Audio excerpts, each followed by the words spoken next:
ಎಲ್ರಿಗೂ ನಮಸ್ಕಾರ. ನಾನು ನಿಮ್ಮ ಅಡ್ವೊಕೇಟ್ ಜಯರಾಮಗೌಡ ಮಾತಾಡ್ತಾ ಇರುವಂತದ್ದು.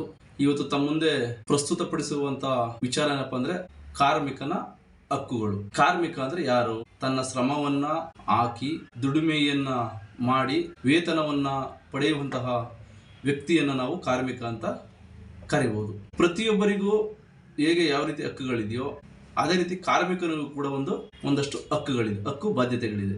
ಏನು ಕಾರ್ಮಿಕನ ಹಕ್ಕು? ಮೊದಲನೇದಾಗಿ ನಾನು ಹೇಳೋದಾದ್ರೆ, ಕೆಲಸವನ್ನ ನಿರ್ವಹಿಸುವಂತಹ ಕಾರ್ಮಿಕ 9 ಗಂಟೆಗಿಂತ ಹೆಚ್ಚು ಸಮಯ ಕೆಲಸವನ್ನ ನಿರ್ವಹಿಸುವಂತಿಲ್ಲ. ಅಂದ್ರೆ ದುಡಿಮೆಯನ್ನ ಮಾಡಿಸಿಕೊಳ್ಳುವಂತಹ ಓನರ್ ಅಂದ್ರೆ ಮಾಲೀಕ ಇರುತ್ತಾನೆ, ಯಾವುದೇ ಕಾರ್ಮಿಕರಿಂದ 9 ಗಂಟೆಗಿಂತ ಹೆಚ್ಚು ಸಮಯ ತನ್ನ ಕಂಪನಿಯಲ್ಲಿರಬಹುದು ಅಥವಾ ಸಂಸ್ಥೆಯಲ್ಲಿರಬಹುದು ಕೆಲಸವನ್ನ ನಿರ್ವಹಿಸುವಂತಿಲ್ಲ. ಎರಡನೇ ವಿಚಾರಕ್ಕೆ ನಾವು ಬರೋದಾದ್ರೆ, 9 ಗಂಟೆಗಿಂತ ಹೆಚ್ಚು ಸಮಯ ಕೆಲಸವನ್ನ ನಿರ್ವಹಿಸದ್ದೇ ಆದಲ್ಲಿ ಅವನು ಹೆಚ್ಚು ಸಮಯ ಎಷ್ಟು ದುಡಿಮೆಯನ್ನ ಮಾಡ್ತಾನೋ ಆ ದುಡಿಮೆಗೆ ತಕ್ಕನಾದಂತಹ ವೇತನವನ್ನ ಕೊಡಬೇಕಾಗ್ತದೆ. ಅದೇ ರೀತಿಯಾಗಿ ಮೂರನೇ ವಿಚಾರವಾಗಿ ನಾವು ಹೇಳೋದಾದ್ರೆ, ಒಂದು ವಾರಕ್ಕೆ 1 ದಿನ ರಜೆಯನ್ನ ಕಾರ್ಮಿಕನಿಗೆ ಕೊಡಬೇಕಾಗ್ತದೆ. ಕಾರಣ ಏನಪ್ಪಾ ಅಂದ್ರೆ, ವಾರದಲ್ಲಿ 7 ದಿವಸವೂ ಕೂಡ ಅವನ ಕೆಲಸವನ್ನು ನಿರ್ವಹಿಸಿದ್ರೆ ಅವನ ದೇಹಕ್ಕೆ ಶ್ರಮವಾಗ್ತದೆ, ಆರೋಗ್ಯ ಹದಗೆಡುವ ಹಂತಕ್ಕೆ ತಲುಪಬಹುದು, ಮತ್ತೆ ತನ್ನ ಕುಟುಂಬದ ಸದಸ್ಯರ ಜೊತೆ ಒಡನಾಟ ಕಡಿಮೆ ಆಗ್ಬೋದು ಅನ್ನೋ ದೃಷ್ಟಿಯಿಂದ ಕಾರ್ಮಿಕನಿಗೆ ವಾರಕ್ಕೆ 1 ದಿನ ಕಡ್ಡಾಯವಾಗಿ ರಜೆಯನ್ನ ಕೊಡಬೇಕಾಗ್ತದೆ. ಮತ್ತೆ 4ನೇ ಹಕ್ಕನ್ನು ನಾವು ನೋಡೋದಾದ್ರೆ, ಏನು ಒಂದೇ ಕಡೆ ಒಂದೇ ತರಹದ ಜ್ಞಾನ, ಒಂದೇ ತರಹದ ಕೌಶಲ್ಯ, ಒಂದೇ ತರಹದ ವಿದ್ಯಾರ್ಹತೆಯನ್ನು ಹೊಂದಿರುವಂತ ಪುರುಷ ಕಾರ್ಮಿಕರಾಗಿರ್ಬೋದು, ಮಹಿಳಾ ಕಾರ್ಮಿಕರಾಗಿರ್ಬೋದು, ಅವರಿಬ್ಬರಿಗೂ ಕೂಡ ಸಮಾನ ಕೆಲಸಕ್ಕೆ ಸಮಾನ ವೇತನವನ್ನ ಪಡೆಯುವಂತಹ ಹಕ್ಕನ್ನು ಕೂಡ ಹೊಂದಿರ್ತಾರೆ.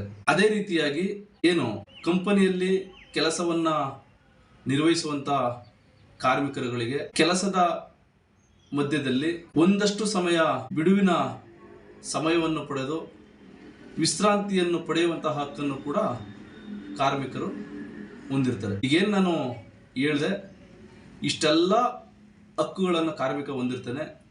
ಒಂದು ವೇಳೆ ಈ ಎಲ್ಲ ಹಕ್ಕುಗಳ ವಿರುದ್ಧವಾಗಿ ಏನು ಕೆಲಸವನ್ನ ಕೊಟ್ಟಿರುವಂತಹ ಮಾಲೀಕ ತದ್ವಿರುದ್ಧವಾಗಿ ನಡೆದುಕೊಂಡಂಥ ಸಮಯದಲ್ಲಿ ಆತನ ವಿರುದ್ಧವಾಗಿ ನಾವು ಕಾನೂನಾತ್ಮಕವಾಗಿ ಹೋರಾಟವನ್ನ ಮಾಡಿ ನಾವು ನ್ಯಾಯವನ್ನ ಪಡ್ಕೊಳ್ಬೋದಾಗ್ತದೆ.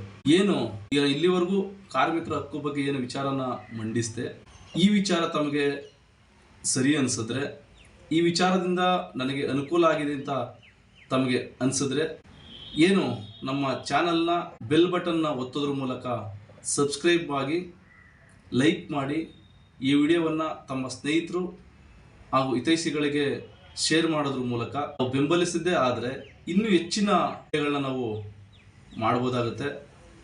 ಮತ್ತು ಇದ್ರ ಜೊತೆಗೆ ತಮಗೇನಾದರೂ ಕಾರ್ಮಿಕರಿಗೆ ಸಂಬಂಧಪಟ್ಟಂಥ ಇನ್ನೂ ಒಂದಷ್ಟು ವಿಚಾರಗಳು ಬೇಕು ಅಂತ ತಮಗನಿಸಿದ್ರೆ ನಮಗೆ ಕಾಮೆಂಟ್ ಬಾಕ್ಸ್ನಲ್ಲಿ ಕಾಮೆಂಟ್ ಮಾಡೋದ್ರ ಮೂಲಕ, ಇಲ್ಲ ನಮ್ಮ ವಾಟ್ಸಪ್ ನಂಬರ್ಗೆ ಮಾಹಿತಿಯನ್ನು ಕಳಿಸೋದ್ರ ಮೂಲಕ, ಅಥವಾ ನಮ್ಮ ಕಚೇರಿಗೆ ನೇರವಾಗಿ ಭೇಟಿ ಕೊಡೋದ್ರ ಮೂಲಕ ಇನ್ನೂ ಹೆಚ್ಚಿನ ವಿಚಾರಗಳನ್ನ ತಾವು ಪಡ್ಕೊಳ್ಬೋದು ಅಂತ ಹೇಳಿ ನನ್ನ ಮಾತನ್ನು ಮುಗಿಸ್ತಾ ಇದ್ದೀನಿ.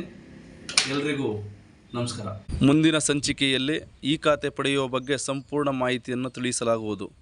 ಈ ಮಾಹಿತಿಯನ್ನು ಪಡೆಯಲು ಸಬ್ಸ್ಕ್ರೈಬ್ ಆಗಿ ಬೆಲ್ ಬಟನ್ ಒತ್ತಿ ನೋಟಿಫಿಕೇಷನ್ ಪಡೆಯಿರಿ.